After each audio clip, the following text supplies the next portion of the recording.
Hello বন্ধুরা, এর আগের ভিডিওগুলোতে আমরা দেখেছি কিভাবে চুম্বক তৈরি করা হয়, সাথে আমরা দেখেছি বিশ্বের সবচেয়ে সুরক্ষিত কার সম্পর্কেও। তেমনি আমরা একটা ভিডিওতে দেখেছি বিশ্বের সবচেয়ে বড় 8 কিলোমিটার লম্বা টিম, সাথে আমরা দেখেছি কিভাবে কিন্ডার জয় তৈরি করা হয়। তেমনি আজকের ভিডিওতে আমরা দেখতে চলেছি কিছু আজব কিচেন গ্যাজেট সম্পর্কে, যেগুলোর কাজ দেখে তোমরা অবাক তো হবে, সাথে এগুলো নিজেদের ঘরেও আনতে চাইবে। আর এগুলোর কাজ দেখে তোমরা মজা তো পাবে, সাথে নিজেরাও এগুলো দিয়ে কাজ করতে চাইবে। আর বন্ধুরা, ভিডিওটা খুবই ইন্টারেস্টিং হতে চলেছে, তাই বন্ধুরা ভিডিওটা একটু মিস করো না। তো স্বাগতম আমাদের আরো একটা নতুন ভিডিওতে।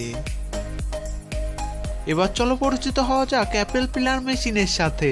বন্ধুরা, এমনিতে তো আপেল চোষা সহ খেতে হয়, কিন্তু কিছু লোক চোষা ছিলে আপেল খেতে পছন্দ করে, কিন্তু আপেলের এই খোসা ছাড়াতে একটু হলেও কষ্ট করতে হয়। কিন্তু এখনকার এই আধুনিক সময়ে কেউ তো আর কষ্ট করতে চায় না, তো এই গ্যাজেট আপনাদের এই কাজকে খুবই সহজ করে দিতে পারে। শুধু এটাতে একটা আপেল লাগিয়ে দিন এবং মেশিনটা শুধু ঘুরিয়ে যান, তো আপনাদের এই আপেল এখন খাওয়ার জন্য প্রস্তুত হয়ে গিয়েছে। তো এবার চলো পরিচিত হওয়া যাক ক্যাবেজ স্লাইসারের সাথে। বন্ধুরা, আপনারা যদি আপনাদের খাবারে ভাজি তৈরি করতে চান, তাহলে এই মেশিনটা আপনাদের খুবই কাজের হবে। বন্ধুরা, এই গ্যাজেটের সাহায্যে আপনারা বাঁধাকপির মতো সবজি খুব সহজে এবং খুবই কম সময়ে কেটে ফেলতে পারবেন। দেখতেই তো বলে বন্ধুরা, এই মেশিন কত সহজে বাঁধাকপির মতো সবজি কেটে দেয়। বন্ধুরা, এবার খুবই সিম্পল একটা মেশিন দেখাতে চলেছি, কিন্তু এই মেশিনটা দেখার পরে মনে হয় সবারই একটু হলেও এই মেশিনটা পছন্দ হবে। বন্ধুরা, যদি বলা হয় পেঁয়াজ কাটার কথা, তাহলে পেঁয়াজ কাটতে কিন্তু অনেকটাই কষ্ট করতে হয়, সাথে চোখ দিয়ে পানি বের হয়, সেটা তো আলাদা। কিন্তু এই মেশিনের সাহায্যে পেঁয়াজ তো পেঁয়াজ, আলু, টমেটো, লেবু, রসুন খুবই সহজেই কেটে ফেলা সম্ভব হয়। বন্ধুরা, রসুনের কথা যখন উঠে গিয়েছে, তখন চলো পরিচিত করে দিই এই গার্লিক পিলারের সাথে। বন্ধুরা, আমার মতো যদি তোমাদেরও রসুন চুলা খুবই অসুবিধার কাজ মনে হয়, তাহলে এটা তোমাদের খুবই হেল্পফুল হবে। শুধু রসুনের কোয়াকে এর ভেতরে দিয়ে হাতের সাহায্যে একটু ঘষা দিতে হবে, তাহলে দেখতে পাবে রসুন ছিলে প্রস্তুত হয়ে যাবে।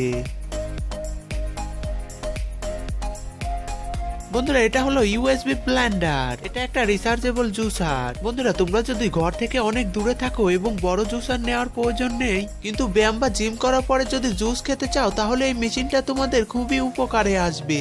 শুধু ফ্রুটসের ছোট ছোট টুকরা করে এর ভেতরে দিয়ে দাও, তারপরে সুইচটা অন করে দাও, তাহলে খুব সহজে জুস তৈরি হয়ে যাবে। আর এটা চার্জ করে তোমরা বিভিন্ন জায়গায় নিয়েও যেতে পারবে। বন্ধুরা, এবার পরিচিত হও এই ওয়াটারমেলন কিউব স্লাইসারের সাথে। বন্ধুরা, তোমাদের যদি তরমুজ পছন্দ হয়ে থাকে, তাহলে তোমাদের ঘরে একটা এই গ্যাজেট রাখাই প্রয়োজন। দেখতেই তো পেলে এই গ্যাজেট কত সহজে কত সুন্দরভাবে তরমুজকে কেটে দেয়। আর বন্ধুরা, কিচেন গ্যাজেট রিলেটেড আমাদের চ্যানেলে আরো অনেক ভিডিও আছে, যদি সেগুলো না দেখে থাকো, তাহলে অবশ্যই বন্ধুরা ডিসক্রিপশন চেক করে নিও। আর বন্ধুরা, এই গ্যাজেট গুলোর মধ্যে তোমাদের কোন গ্যাজেটটা সবচেয়ে বেশি ভালো লেগেছে, সেটা অবশ্যই বন্ধুরা কমেন্ট করে জানিও। আর বন্ধুরা, ভিডিওটি ভালো লাগলে একটি লাইক করে দিও, এবং এমনই সব ইন্টারেস্টিং ভিডিও পাওয়ার জন্য চ্যানেলটা সাবস্ক্রাইব করে নিও, আর ভিডিওটা প্লিজ শেয়ার করে দিও।